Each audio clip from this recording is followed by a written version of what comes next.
اعظم اللہ وجورنا مصاب الحسین علیہ السلام جعلنا ایاکم من الطالب سار ما ولی الامام مہدی من آل محمد علیہ السلام۔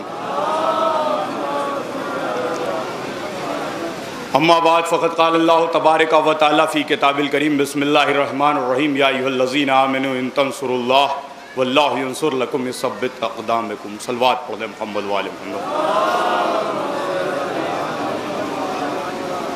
سورہ محمد کی آیت کا نشان 7واں تلاوت کا شرف حاصل کیا ہے۔ دامن وقت میں قطعی گنجائش نہیں ہے، چونکہ یہ وہ ایام ہیں جن میں مسلسل ذکر مظلوم کربلا اور شہدائے کربلا ہوتا چلا آ رہا ہے صدیوں سے، اور صدیوں تک چلے گا۔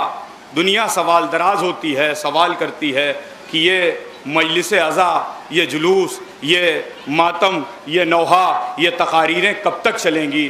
انشاءاللہ اس کا جواب اس آیے کریمہ کے ذیل میں ہونے والی گفتگو میں آپ کی سماعت عالیہ کے حوالے ہے۔ چند کلمے باب فضائل کے، اور آپ جس کے لیے یہاں موجود ہیں باب مصائب، جس سے آپ کو مصاب ہونا ہے، یقیناً ان منزلوں تک میں پہنچوں گا۔ اعلان ربانی ہے، اے صاحبان ایمان ان تنصر اللہ، اللہ کی مدد کرو اور اللہ تمہاری مدد کرے گا۔ عزیزان محترم، آج دنیا میں اس بات کا سب سے بڑا فخر ہے کہ کوئی انسان کسی کے کام آ جائے۔ اگر کوئی انسان کسی کے کام آ جاتا ہے تو وہ بڑے فخر سے کہتا ہے کہ صاحب میں نے اس کی مدد کی۔ اگر اس کو برعکس کریں، کسی عزت دار انسان کی کبھی کوئی مدد کر دے تو بڑے فخر سے کہتا ہے کہ ارے وقت پڑھنے پہ فلاں نے میری مدد مانگی تھی۔ اب سوچئے کہ انسان کی اہمیت اس وقت بڑھ جاتی ہے جب وہ کسی سے مدد کو مانگتا ہے، اور مدد مانگنے والا شخص جو ہوتا ہے وہ اہمیت کا حامل ہوتا ہے۔ اب سوچئے کہ جن لوگوں نے اللہ کی مدد کی ہو ان کی شخصیتیں کیسی ہوں گی، ان کی بابرکت ذاتیں کیسی ہوں گی۔ ان تنصر اللہ واللہ ینصر لکم، کہ اللہ تمہاری مدد کرے گا۔ میں تاریخ اسلام کا جائزہ لے کے اس مجمع کے سامنے اپنی پوری ذمہ داری سے یہ جملہ آپ کی سماعت عالیہ کے حوالے کرنے جا رہا ہوں۔ آدم سے لے کے خاتم تک جتنے نبی آئے علیہم السلام تو بن گئے اور علیہم السلام کے لقب سے نوازے گئے، مگر جو اللہ کی مدد کرتا ہے اس کو انصارہ دین اللہ کہتے ہیں۔ یہ لقب نہیں ملا، مگر تنہا شہداء کربلا کا یہ لقب ہے جنہیں السلام علیکم یا انصارہ دین اللہ کہا جاتا ہے۔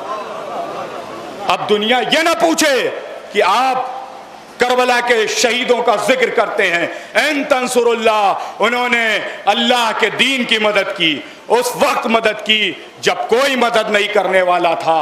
اسی لیے ہم زیارت میں پڑھتے ہیں السلام علیک یا وارث آدم صفت اللہ، سلام علیک یا وارث نوح نبی اللہ، سلام علیک یا وارث ابراہیم خلیل اللہ، کہ 1,24,000 انبیاء کی شان پر سوال کھڑا ہو گیا تھا، جس سوال کا جواب دیا ہے شہداء کربلا نے۔ ان تنصر اللہ واللہ ینصر لکم، اللہ تمہاری مدد کرے گا۔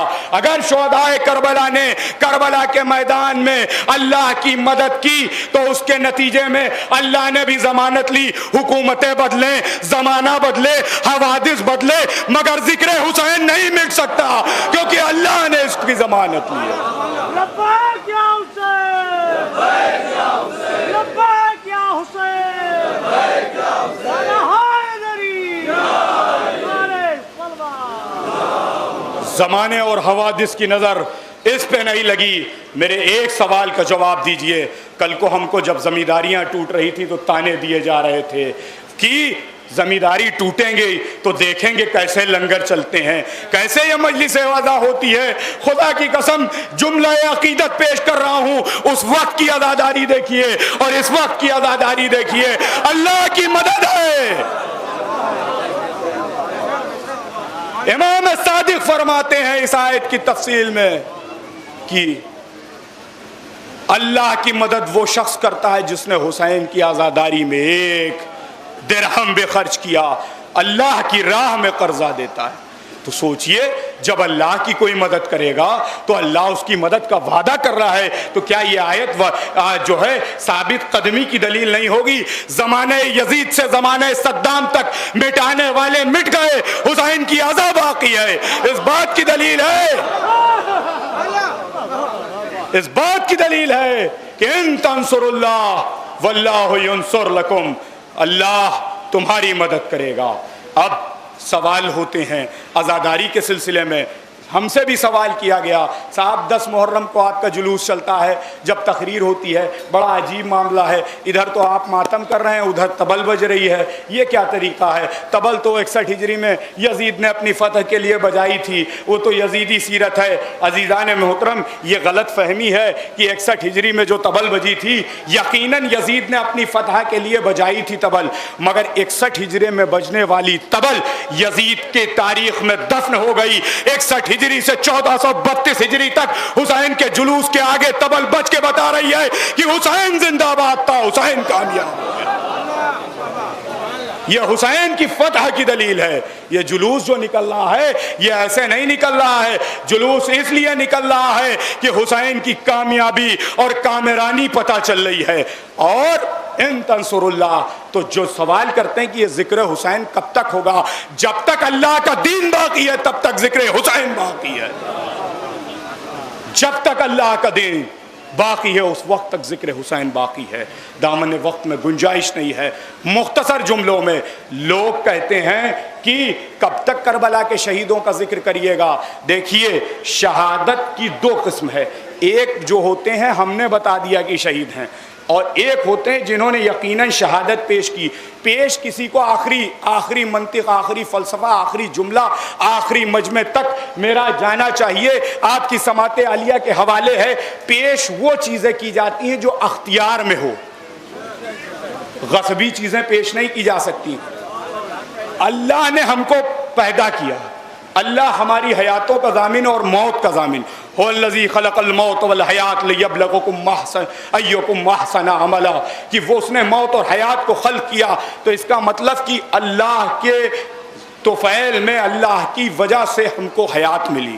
تو جب ہمارے پاس ادھار کی حیات ہے تو ہم اسے قربان کہہ سکتے ہیں۔ مرنے والے جو مرے یا تو حالت مجبوری میں مرے یا کوئی وجہ نہیں تھی، موت سے رہے فرار نہیں اختیار کر رہے تھے۔ اب سنیے، مجبوری کے عالم میں مرنے والا شہید لاکھ کہلائے، عالم اختیار میں مرنے والا، شہادت پیش کرنے والا نو کے نیزہ سے قرآن کی تلاوت کر کے بتاتا ہے دیکھو موت بھی ہمارے اختیار میں ہے، حیات بھی ہمارے اختیار میں ہے، ہم نے اپنے کو اللہ کی راہ میں قربان کر دیا، ہم نے اپنے کو اللہ کی راہ میں قربان کر دیا۔ ان تنصر اللہ واللہ ینصر لکم۔ بس عزیزان ایمان، یہ رواسم عزا، یہ جلوس عزا، یہ کس نے بلایا ہے؟ یہ کس نے کہا ہے کہ آپ چلے آئے؟ یقیناً ان تنصر اللہ واللہ ینصر لکم کی تفسیر ہے یہ جو مجمع ہے۔ کس نے کہا ہے کہ اپنے کام کو چھوڑ کے چلے آؤ؟ کس نے تم سے کہا ہے ماؤں بہنوں کہ اپنے گھروں میں تالا بند کر دو اور اس ذکر حسین میں چلے آؤ؟ کسی نے نہیں بلایا ہے، خدا کی قسم۔ آپ کے سامنے ابھی ذکر ہو رہا تھا، اس ذکر میں آقا ابوالفضل العباس کا ذکر ہو رہا تھا۔ میں بیان کروں کہ ایک دن حضرت عباس کے سن شریف 4 یا 5 برس ہے، میرے آقا کو پیاس لگ گئی۔ جب پیاس لگی تو امام نے پانی کا سوال کیا، اتنے ہی لمحے میں حضرت عباس کاسے آپ کو سر پہ اٹھا کر لے کے آنے لگے۔ اب بچے کا سن کم ہے، پانی لے کے آ رہے ہیں اور پانی گر گر کے حضرت عباس کے جسم اطہر پر جگہ جگہ سیراب کر رہا ہے۔ یہ منظر علی مرتضیٰ نے دیکھا، رونے لگے۔ کسی نے کہا مولا کتنی خوشی کی بات ہے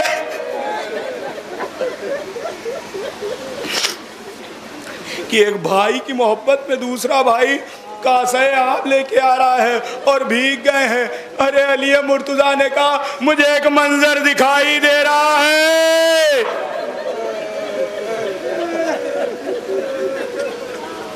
مجھے ایک منظر دکھائی دے رہا ہے۔ روایتوں میں ہے کہ کہیں پہ بیٹھے بیٹھے امام نے حضرت عباس سے ایک جملہ کہا، عباس ایک وقت آئے گا جب میں تمہیں آواز دوں گا اور تم میری آواز میں مصائب پڑھنے کی ہمت نہیں ہے، احساس کافی ہے۔ عباس تم جواب نہیں دو گے۔ روایتوں میں 7 رات تک حضرت عباس سوئے نہیں کہ میرا آقا کب آواز دے دے۔